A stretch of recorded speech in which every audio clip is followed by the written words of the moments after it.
Chapter 13. Donna, you sound weird. Myra was gripping the receiver so tightly her hand began to hurt. Yeah, I know. Donna's voice sounded hoarse and far away. She spoke slowly, as if just waking up from a long sleep. I guess it's the painkillers they gave me. Are you in a lot of pain? There was a long silence. No, not anymore. I just need a minute, Myra. A nurse just came in to give me some more medicine. Myra paced back and forth across the kitchen floor. Thank God she's alive, she thought. She's going to be okay. I'm back, Donna said, her voice just a whisper now. I'm okay, I think, Myra. My mom said you have a broken leg. Yeah, and a broken wrist. And some bruised ribs. For some reason, Myra pictured Mrs. Cotier with her cleaver, chopping away at the pig's knuckles. Your mom's been really great, Donna said. I kind of freaked when I saw the tube in my arm, but she was cool. She explained everything. I'm lucky, I guess. Lucky? Myra's hands were sweaty. She tucked the phone under her chin and continued to pace. Well, that nut was trying to kill me. I'm sure of it. For a moment, Myra couldn't say anything. That nut? What was Donna talking about? The painkillers the nurses were giving her must be making her a little strange, Myra thought. Donna, what did you just say? I said he tried to run me off the highway. He did run me off the highway. Who? I don't know. I only saw his truck. It was raining so hard, and he had his sun visor down in front of the windshield, so I couldn't see his face. Truck? Someone in a truck tried to run you down. Yeah. He came up from behind and started bumping me. I was scared out of my mind. I sped up, tried to get away, but he started bumping me harder and harder. It was so slippery because of the rain. I was on the highway, and there was no place to turn off. Donna seemed to drift away. Donna, are you still there? Are you okay? Then he just plowed into me from the side. He must have been going really fast, and of course the truck was bigger, so much bigger than the little Toyota.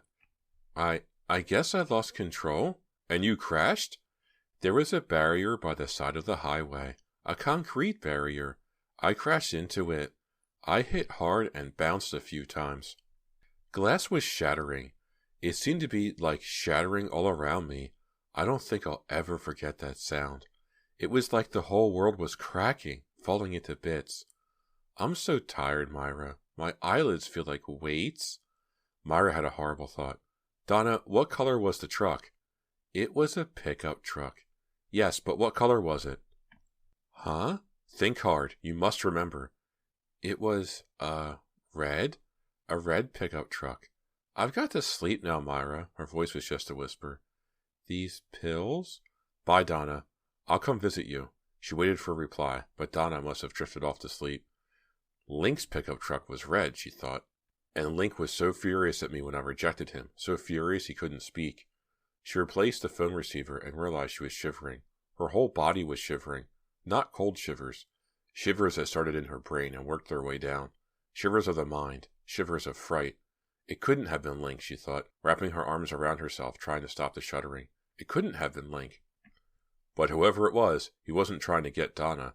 Donna was driving my car. He was trying to get me. Walker hung up the phone quickly as Myra entered his room. Oh, hi. I wasn't expecting you. He looked more than a little flustered. The 2 spots in his cheeks were bright scarlet. He was wearing white tennis shorts and a white sleeveless t-shirt. Talking to your girlfriend? Myra teased. Ha ha, very funny.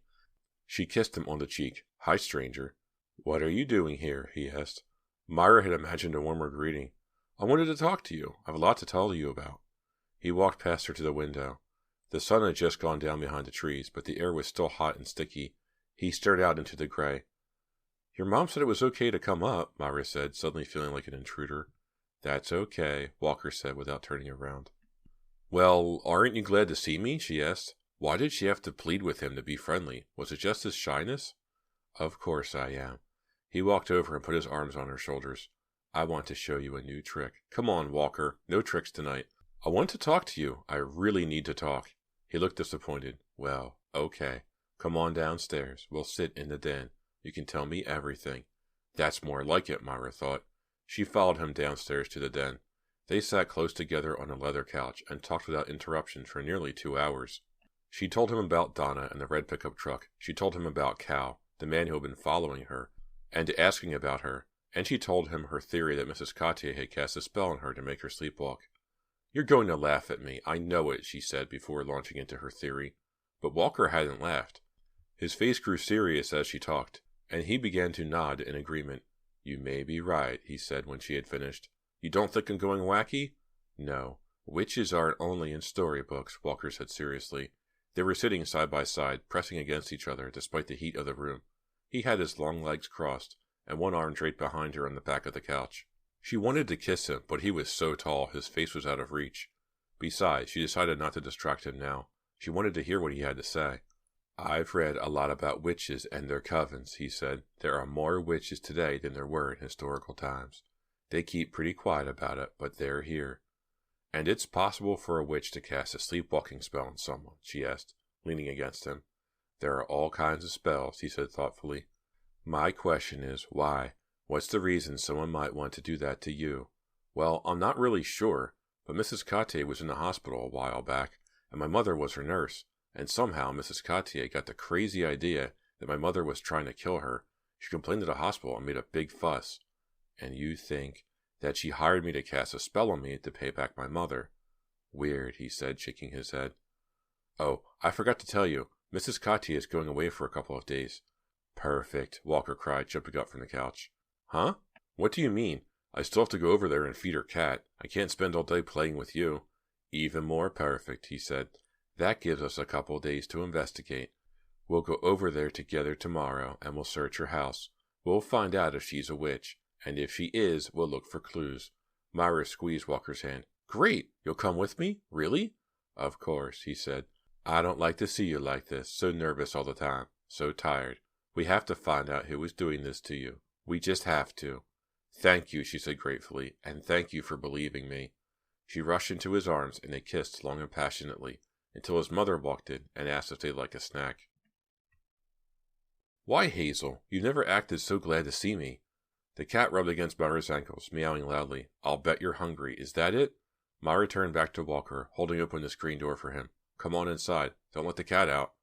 Walker stepped in quickly, staring down at the cat. "A black cat. Well, that proves the old lady is a witch." "Hey, I thought you were going to be serious about this," Myra scolded. "I'm serious," Walker said, stepping past her into Mrs. Cotier's living room. The room was nearly as dark as night. The heavy curtains were drawn, keeping out the bright morning sunlight. He walked over and pulled open the curtains. The sunlight poured over the cluttered room. "Wow, look at all this junk." "Mrs. Cotier is a real collector," Myra said, bending down to pet the cat. "Look around while I feed Hazel." She started to the kitchen, but the cat didn't follow. Instead, she stared suspiciously at Walker.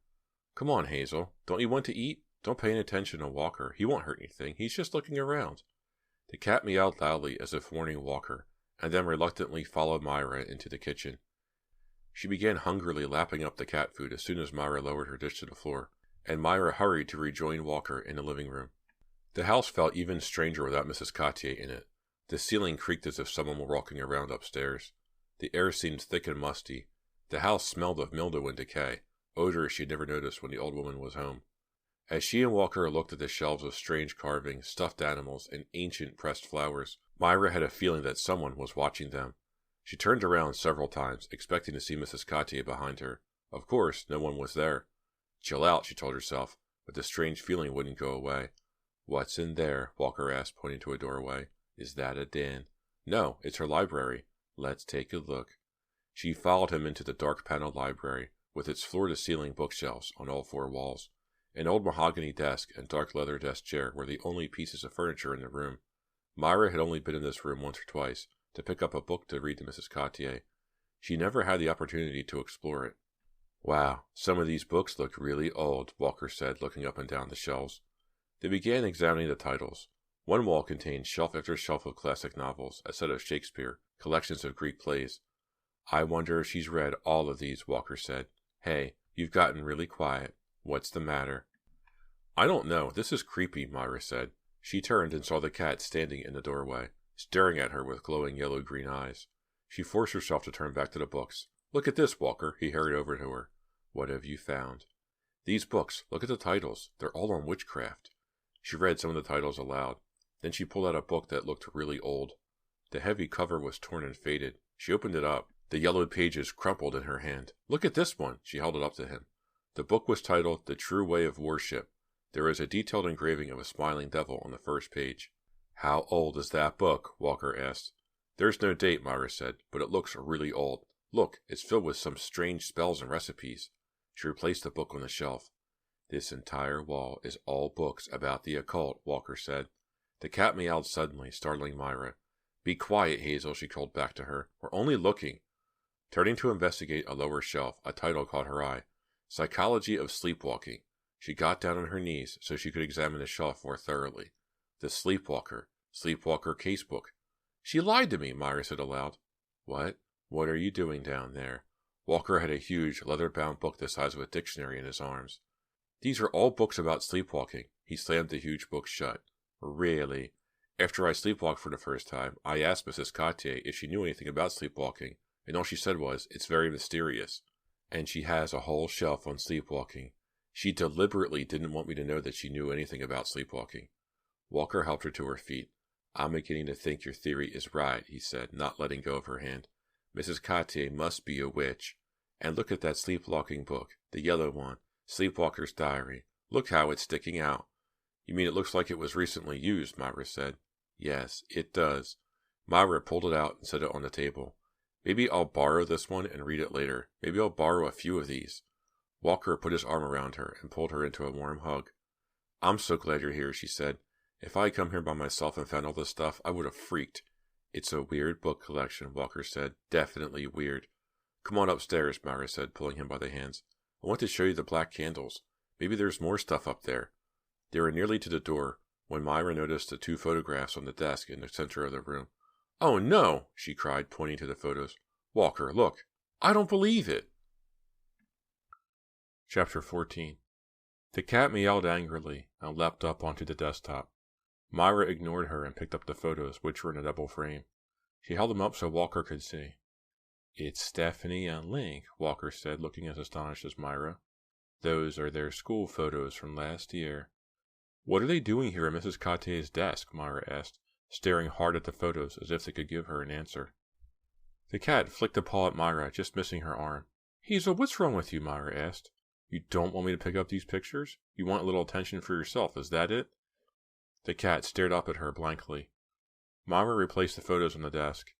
Maybe there are some answers to this mystery inside, she said.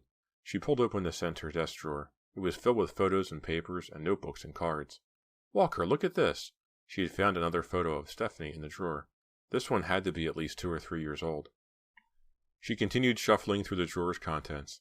If you find a picture of me in there, don't tell me, Walker said. He was making a joke, but his voice was tinged with fear. Myra pulled out a stack of photos and began going through them. I wonder if I'll find a photo of Big Neck in here, she said. You mean that guy who followed you? Yeah, Cal. He's tied up in this somehow. He's probably Mrs. Cotier's son. Myra pulled out a birthday card and opened it up. Well, well, what? Listen to this. It says, Happy birthday, Aunt Lucy. Love, Stephanie.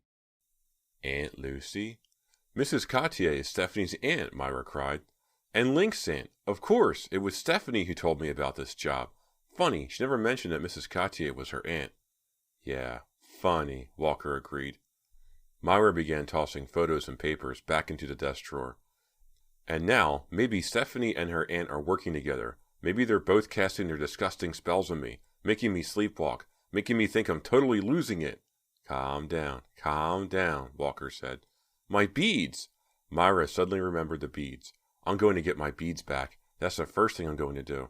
Then I'm going to get my scarf back from Stephanie. Your scarf? Yeah.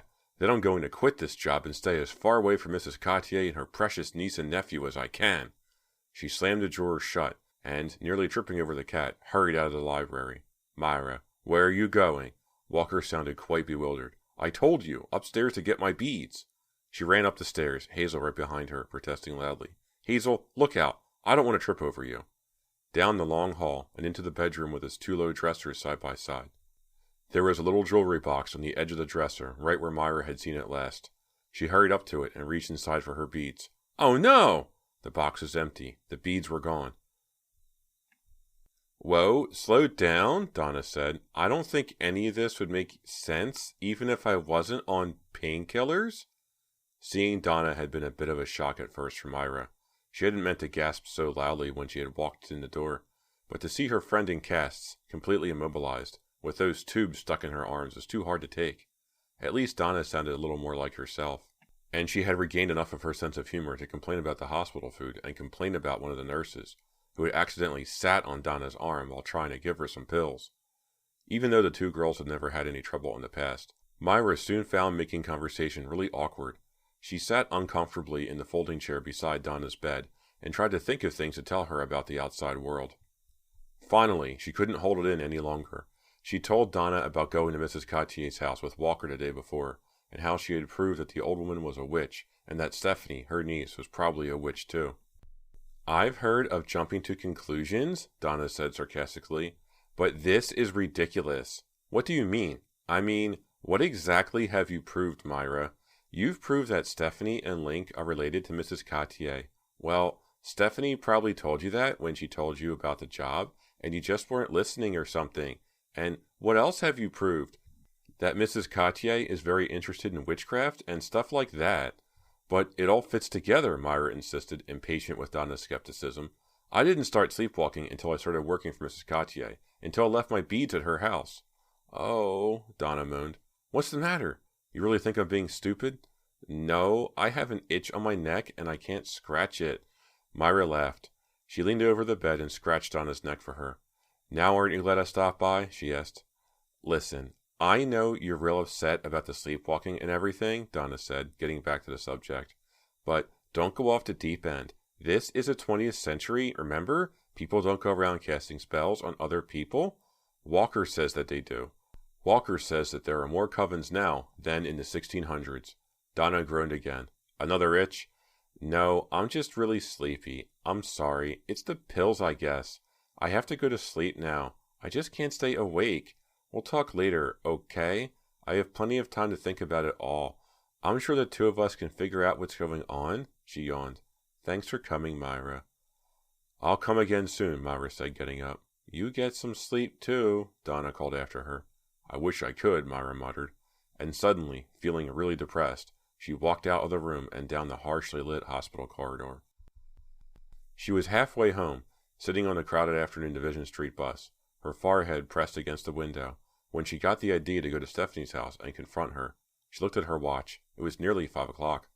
Stephanie will be home from her summer job by now, and Link probably wouldn't be home from his job yet. The perfect time. She pulled the cord, waited for the bus to stop, and then got off. It was only a few blocks to Stephanie's house. The sun was pumpkin orange, low in the sky. The evening air was cool and dry. Myra took a deep breath. What shall I say to her? I'll just tell her point blank that I know what's going on. Of course, she'll deny it. She'll deny everything. But then I'll tell her what I saw at Mrs. Cottier's house. I'll tell her I know that the old witch is her aunt. And I'll tell her that I know why she took my white scarf. And then what? And then she'll have to stop. She and the old woman will have to stop what they're doing to me. 1 block to go. A yapping dog came running down a long, flat lawn toward her. It yipped in surprise when it reached the end of its chain and flipped over onto its back. Myra had to laugh. Dogs are so stupid, she thought. Hazel flashed into her mind. That cat, on the other hand, seemed much too smart. Hazel certainly didn't like Myra and Walker snooping about the house. The cat seemed positively relieved when the two of them had left. What a weird animal. Now Myra stood on Stephanie's front porch. The front door was open. She peered through the screen door. I can't wait for Stephanie to pull her Miss Innocent act on me, she thought. For once, I know too much for her to get away with it. Anybody home? She called into the house. No reply. Stephanie, are you home? Still silence. Myra pulled open the screen door and stepped into the front entranceway. She looked around the living room. It was strange being back in this house. Everything was so familiar. Not a thing had changed in it, and yet it seemed to Myra as if she hadn't been there in ages. Stephanie? She called upstairs. Looking up to the top landing, she could see that Stephanie's door was closed. Maybe she's up in her room and she can't hear me, she thought. Climbing the thickly carpeted stairs, Myra realized that her heart was pounding. This wasn't going to be pleasant.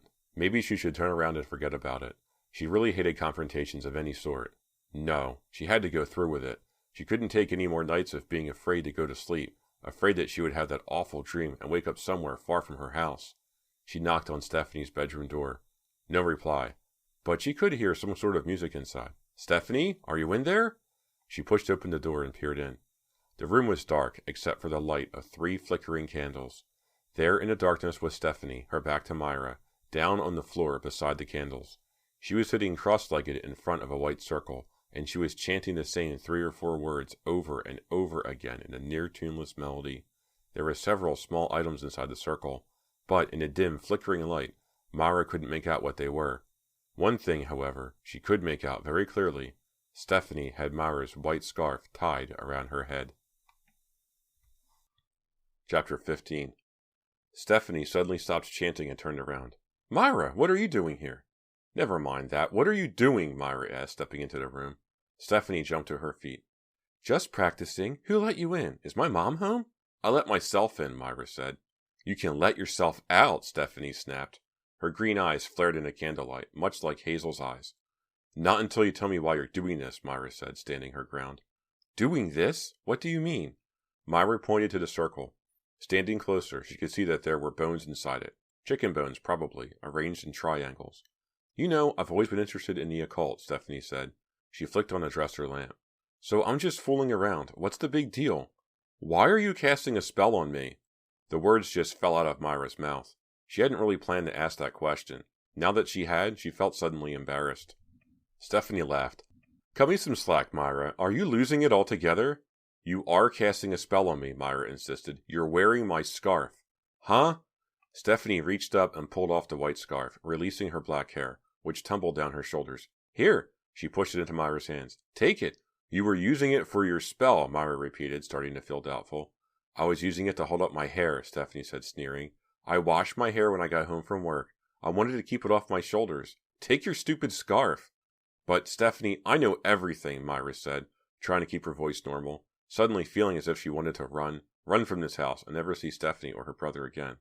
"I know that Mrs. Cotier is your aunt." "Boy, is that a hot flash," Stephanie scoffed, dropping down onto the edge of her bed.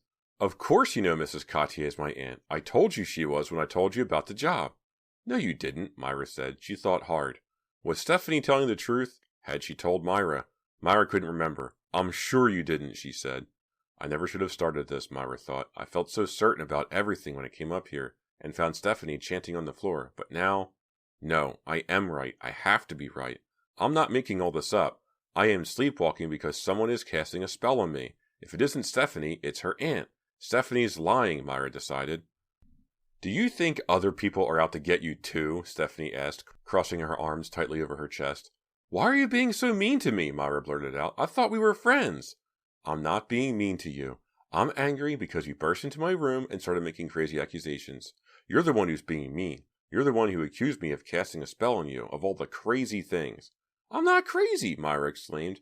"Do you know someone named Cal?" "Who?" "Cal. I don't know his last name. A big blonde guy with a huge neck." Stephanie laughed. "No, I don't know him. Why should I know him?" "Your aunt knows him. Your aunt sent him after me." "Myra, I really don't know what you're talking about. You haven't made any sense at all since you barged in here. Are you feeling okay? You look so tired and awful." "You know I haven't been sleeping well," Myra cried, feeling herself start to lose control, and unable to do anything about it. "You know I've been sleepwalking, and you know why." "Sleepwalking?" I knew she'd play innocent, Myra thought. "Maybe you're sleepwalking because you have a guilty conscience for dumping Link." "Stephanie, come off it." "Come off it? You're the one who started it, Myra. You know what I thought when I first saw you standing here?" "What?" "I thought you had come to make up with Link, since Walker dropped you." Myra suddenly felt cold all over, as if her blood had frozen in her veins. What was Stephanie saying? Myra didn't think she had heard right. "Since Walker dropped you." What could Stephanie mean? Maybe I am cracking up, Myra thought. "Walker? Dropped me? Huh?" "Everyone knows he's going with Suki Thomas now." Have I stepped into the Twilight Zone? Myra thought. "Now you're just being vicious," Myra said softly, starting to back out of the room. "I am not," Stephanie insisted. "Don't tell me you didn't know." "There's nothing to know. I was with Walker this morning. You're just making this up to hurt me." "I saw Walker and Suki having pizza at the mall," Stephanie said. "Well, so did I. Big deal. That doesn't mean Walker has dropped me." Myra clutched the white scarf tightly in her hand, so tightly it hurt. That's just so babyish of you, Myra said, her voice trembling. Stephanie didn't say anything, just shrugged and rolled her eyes. Goodbye, Stephanie. Sorry I barged in on your spell casting. Myra turned quickly and headed out the door, feeling a little dizzy. I'm sorry, too, Stephanie called after her. Then, suddenly, as Myra reached the stairs, Stephanie was right behind her. She put a hand on Myra's shoulder. I really am sorry, she said softly, with no trace of anger. Sorry about everything. Myra flung herself down the stairs, pushed open the screen door, and ran outside, gasping for air. The sun was nearly down, but the air was still hot and humid.